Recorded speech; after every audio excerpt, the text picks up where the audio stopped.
هو انت جيت لوحدك يا حبيبي ولا الهوا اللي رماك؟ تعالوا بينا بالله عليك اللايك والشير، ويلا بينا نشوف الهزاز وصانع الفتنه في الوسط الرياضي في مصر وبعدين نرد. دخل في اشتباك مع كولر، تطاول بألفاظ نابية، تطاول يعني في خروج عن القيم والمبادئ والأخلاق.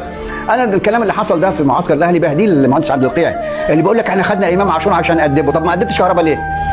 انا بقول له كده، حضرتك انت بتقول خدنا امام عاشور عشان نأدبه، انت ما أدبتش كهربا ليه؟ طالما انت راجل بتأدب وامام عاشور جالك قليل الادب وتطاول على رموز النادي الاهلي، ما أدبتش كهربا ليه؟ كهربا قبل السفر فريق الاهلي الى الامارات كانت هناك خناقه كبيره ومعركه بينه وبين امام عاشور. قبل كده كهربا كان ليه معركه مع كولر واستبعده فتره طويله. قبل كده كان في خناقه بين الشناوي وبين كهربا. يعني كهربا مثير للمشاكل والازمات في النادي الاهلي وما اعرفش هو يعني.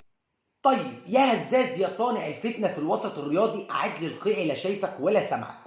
النادي الاهلي اللي انت بتتكلم عليه ده بيعرف ازاي يحاسب اللاعب لو غلط في نادي منافس او في حد من الاداره، بغض النظر عن تصريحاتك اللي لو اي حد بيتفرج عليها عارف انك ما الا صانع فتنه فقط لا غير، وداخل في حاجه مالكش فيها.